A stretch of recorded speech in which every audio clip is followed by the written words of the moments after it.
Disclaimer, ये video सिर्फ और सिर्फ एजुकेशनल पर्पस के लिए और इसमें बताए जाने वाली तमाम इन्फॉर्मेशन सिर्फ आप लोगों को कार्डिंग स्कैम से बचाने के लिए, तो केला खाने की जरूरत नहीं। आजकल वैसे भी यूट्यूब वाले ज्यादा केला खा रहे हैं। सो अस्सलाम वालेकुम गाइस, तो कैसे हैं आप लोग? आप लोगों ने कहीं ना कहीं कार्डिंग यूसी का नाम सुना होगा, और खास तौर पे गेमिंग कम्युनिटी में, जहाँ पे भाई हर दूसरा बंदा इस स्कैम का शिकार हुआ है। कार्डिंग यूसी क्या है, ये कहाँ से परचेज होती है, ये कितने की कितनी मिलती है, या फिर इसमें कौन से कार्ड यूज होते हैं, वो कार्ड कहाँ से परचेज होती है, कौन सी वेबसाइट से ले सकते हैं, UC deduction, carding account, TikTok coin, इन तमाम चीजों को डिस्कस करेंगे आज हम अपनी वीडियो में। तो चैनल पे फर्स्ट टाइम आया तो चैनल को सब्सक्राइब मस्ट कर लेना ऐसी मजे की वीडियोस देखने के लिए। और ऐसी यूजफुल इन्फॉर्मेशन मैं हमेशा अपने व्हाट्सएप चैनल में भी बताता रहता हूँ, तो उसका भी लिंक आप लोगों को डिस्क्रिप्शन में मिल जाएगा, वो भी ज्वाइन कर लेना। तो अब चलते हैं अपने वीडियो के टॉपिक की तरफ और स्टार्ट से शुरू करते हैं। कार्डिंग नाम से ही पता चल रहा है कि इसमें कार्ड यूज हो रहे हैं, मतलब कि जो कार्ड के जरिए से स्कैम किया जाता है या फिर जो ट्रांजेक्शन की जाती है उसे कार्डिंग कहते हैं। तो जैसा कि आप लोगों को पता है कि बैंक की तरफ से हमें नए डेबिट कार्ड दिया जाता है जो हम यूज करते हैं सिंपल ट्रांजेक्शन वगैरह के, लेकिन इस कार्ड से हम सिर्फ उतनी ही ट्रांजेक्शन कर सकते हैं कि जितनी हमारे पास कैश पड़ा होता है। मींस कि अगर हमारे अकाउंट में सिर्फ 1 लाख पड़े तो हम 1 लाख की ट्रांजेक्शन कर सकते हैं। लेकिन यहीं पे बैंक एक स्मार्ट मूव करता है और हमें क्रेडिट कार्ड दे देता है। तो क्रेडिट कार्ड से क्या होता है कि आप भाई जितने मर्जी यहाँ पे ट्रांजेक्शन वगैरह करो, लेकिन मंथ के लास्ट में आप लोगों को एक बिल मिल जाएगा और वो बिल आप लोगों ने पे करने और दोबारा आप लोग जितनी मर्जी ट्रांजेक्शन उससे कर सकते हो। लेकिन उस बिल के अंदर भाई प्लस हमें टैक्स लगता है, टैक्स मतलब सूद लगता होता है, और उसी से भाई बैंक का धंधा चलता है। अब आप लोग किसी रेस्टोरेंट में जाते हो या फिर किसी कंपनी का बिल पे करते हो या ऑनलाइन शॉपिंग करते हो, तो उन कंपनीज के पास आप लोगों के इन्फॉर्मेशन डाटा सेव हो जाता है। और मसला यहाँ पे आता है जब वो कंपनीज बंद हो जाती है। मिसाल के तौर पर आप लोग एक रैंडम सिटी जाते हो, वहाँ जाके आप लोगों ने किसी होटल में स्टे किया एंड ऑब्वियसली आप लोगों ने क्रेडिट कार्ड से वहाँ का बिल पे किया, तो आप लोगों के इन्फॉर्मेशन डाटा उनके पास सेव हो गया। वो होटल जब भी बंद होगा तो भाई उसका जो कंप्यूटर था वो हाथ लग जाएगा किसी और बंदे के। सो वो एम्प्लॉय क्या करेगा, वो आप लोगों की कार्ड की इन्फॉर्मेशन सेल कर देगा डार्क वेब पे या फिर दूसरी इलीगल वेबसाइट्स पे, और डार्क वेब से वो डाटा परचेज कर लेंगे आप लोगों की कॉल सेंटर कंपनीज। अब आप लोग सोचोगे अगर उनके पास इन्फॉर्मेशन चली गई तो वो लोग वो कार्ड यूज कर सकते हैं, तो ये कॉल सेंटर का क्या काम है? अब उन लोगों के पास आप लोगों का डाटा चला जरूर जाता है, लेकिन वो इनकम्प्लीट डाटा होता है। मतलब कि अगर कार्ड का नंबर होता है तो उसका पासवर्ड नहीं होता, या पासवर्ड होता है तो एक्सपायरी डेट नहीं होती, और एक्सपायरी डेट होती है तो ब्रांच कोड नहीं होता, तो ऐसी मिस इन्फॉर्मेशन होती है। तो वो लोग इनकम्प्लीट डाटा को कम्प्लीट करने के लिए प्यादे हायर करते हैं, मतलब कि लड़के हायर करते हैं जो कि नहीं इसको कम्प्लीट करके देते हैं। तो इस तरीके से मिलियंस ऑफ डॉलर्स का स्कैम करते होते हैं ये कॉल सेंटर वाले, जो कि आप लोगों को 40-50 हजार की तनख्वाह देते हैं। लेकिन इनके अंदर भाई बहुत रेयर केसेस के अंदर ही कोई पाकिस्तानी या फिर कोई बांग्लादेशी होते हैं कि ये तमाम कार्ड भाई बाहर के होते हैं। अब जो लोग कॉल सेंटर में वर्क करते हैं या फिर सोशल मीडिया वगैरह पे वीडियो आती रहती है, तो उन लोगों को पता होगा कि भाई वो हेल्थ इंश्योरेंस कंपनी का बहाना बनाते हैं, और वो लोग कहते हैं कि भाई आप लोगों के कार्ड का नंबर ये और आप लोगों के पास एक कोड आ रहा होगा, वो कोड हमें बता दे, हमने ये वेरीफाई करना। तो प्रोडक्ट सेलिंग और सॉफ्टवेयर हाउसेस के नाम पे जो कॉल सेंटर चल रहे हैं उनका ये काम होता है। तो यहाँ पे आप लोगों को कार्डिंग स्कैम का पता चल गया और कार्ड्स की समझ आ गई, और ये कार्ड होते किसके हैं उसका पता चल गया। अब बात करते हैं कार्डिंग अकाउंट और कार्डिंग यूसी। सबसे पहले कार्डिंग यूसी को जरा कवर कर लेते हैं। तो उसके अंदर सीन ऐसे होता है कि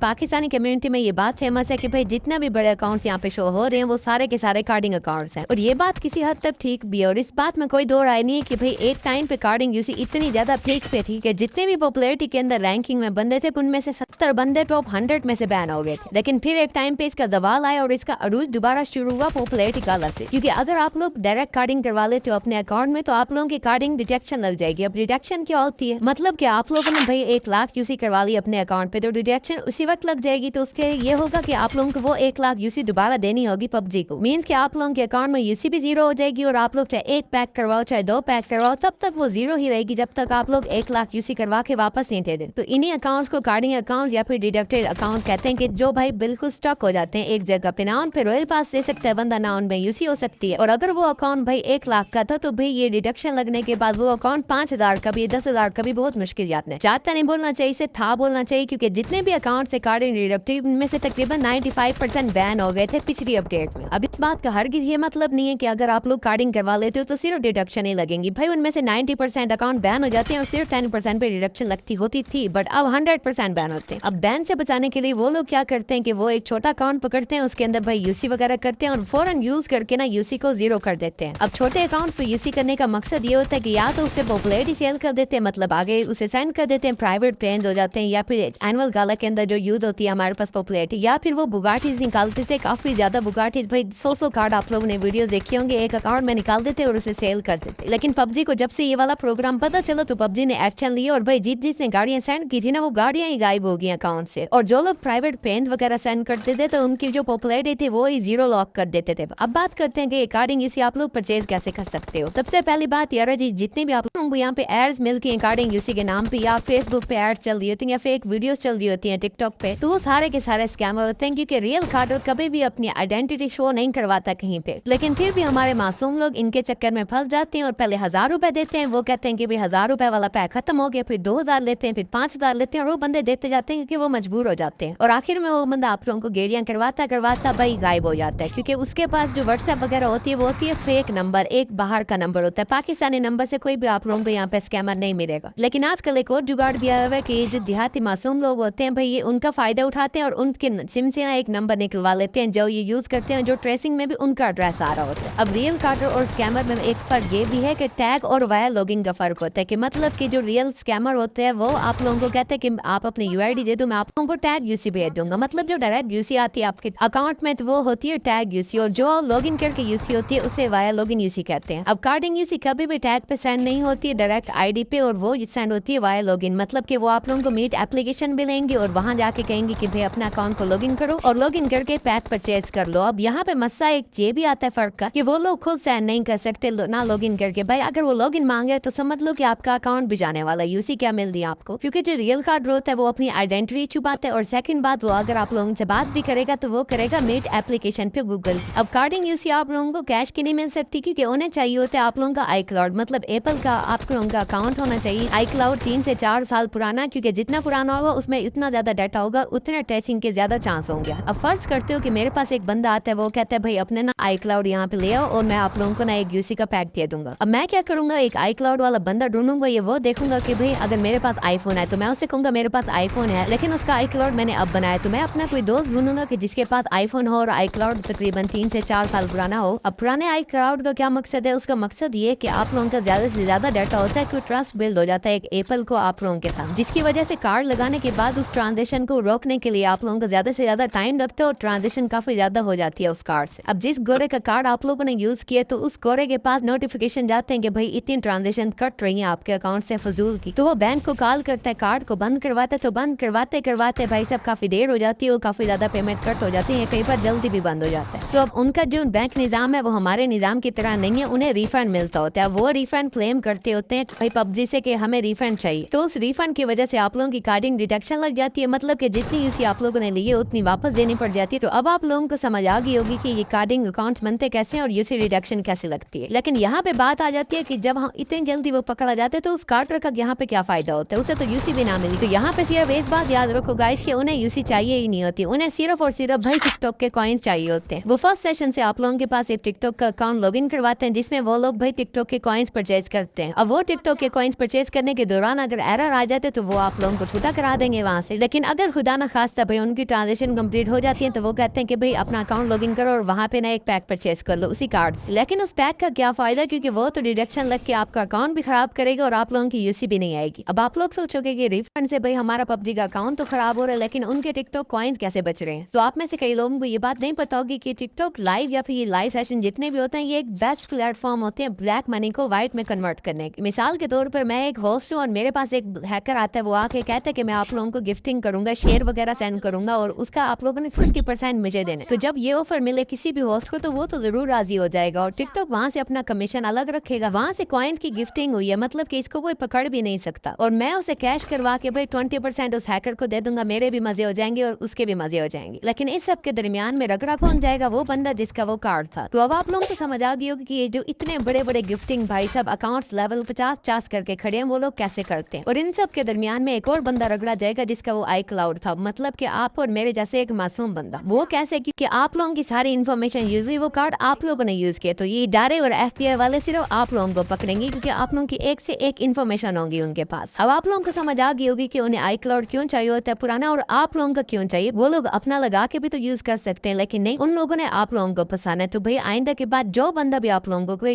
आई क्लाउड अपना यस करवा दो, आप लोगों को एक पैक मिल जाएगा, आप लोगों को इतनी अमाउंट मिल जाएगी। तो पहली फुर्सत में उस बंदे को ठुडा करवाने और अपनी बचत आप लोगों ने खुद करनी है। अब बात आ जाती है कार्डिंग इसी हराम है या हलाल है। सबसे पहली बात एक होती है भाई साहब हराम चीज, एक होती है हकूकुल इबाद। ये हकूकुल इबाद में आती है क्योंकि आप लोगों ने एक शख्स का पैसा खाया और अल्लाह ताला क़यामत वाले दिन तमाम गुनाह माफ कर देंगे सिवाय हकूकुल इबाद के, और तब तक वो गुनाह माफ नहीं होंगे जब तक वो खुद बंदा माफ नहीं करेगा। और ये चीज देखो ना कि भाई कितनी ज्यादा रेपुटेशन खराब होगी पाकिस्तान की बाहर वाले कंट्रीज में, क्योंकि कार्डिंग के अंदर डिजिटल कार्ड जितने भी यूज होते हैं उनमें से 99.9% भाई बाहर के ही कार्ड होते हैं, गोरों के कार्ड होते हैं। और अगर आप लोग ये सोचते हो कि उनसे क्या होता है, भाई साहब वो तो गोरे वगैरह हैं, तो भाई हमारा इस्लाम हमें इस चीज का दर्ज नहीं देता। क़यामत वाले दिन जब एक एक पाई का हिसाब देने और जब अपने माफ नहीं करेंगे कोई 1 रुपया भी, और भाई आप लोग कैसे सोच सकते हो कि वो लोग माफ कर देंगे। अल्लाह अल्लाह करो और इस स्कैम से बचो। और भाई इसमें आप लोगों का नुकसान है, और मैं 4 से 5 तरीके बता दें कि सिर्फ आप लोगों का यहाँ पे नुकसान होगा और कुछ भी नहीं जाएगा किसी का भी। और आखिरी बात, कोई बंदा भी आप लोगों को कहे ना कि मैं आप लोगों को अपना ID कार्ड दे दूंगा, तो भाई ID कार्ड वो 19 सेंचुरी का किसी और बंदे का होगा जो ये लोग देते। तो खुद भी स्कैम से बचो और इस वीडियो को ज्यादा से ज्यादा शेयर करो, सदका जारिया समझ के शेयर करो ताकि बाकी लोग भी इससे महफूज रहें। और कोई सवाल वगैरह हो या कोई चीज पूछ रही हो तो भाई डिस्क्रिप्शन में या फिर कमेंट सेशन में पिन कर दूंगा अपने व्हाट्सएप चैनल का लिंक, वो ज्वाइन कर लेना जरूर। वहाँ पे मैं ऐसी इन्फॉर्मेशन शेयर करता रहता हूँ। कोई सवाल हो तो कमेंट में पूछ लेना, मैं वहाँ रिप्लाई कर दूंगा। ओके, अल्लाह हाफिज।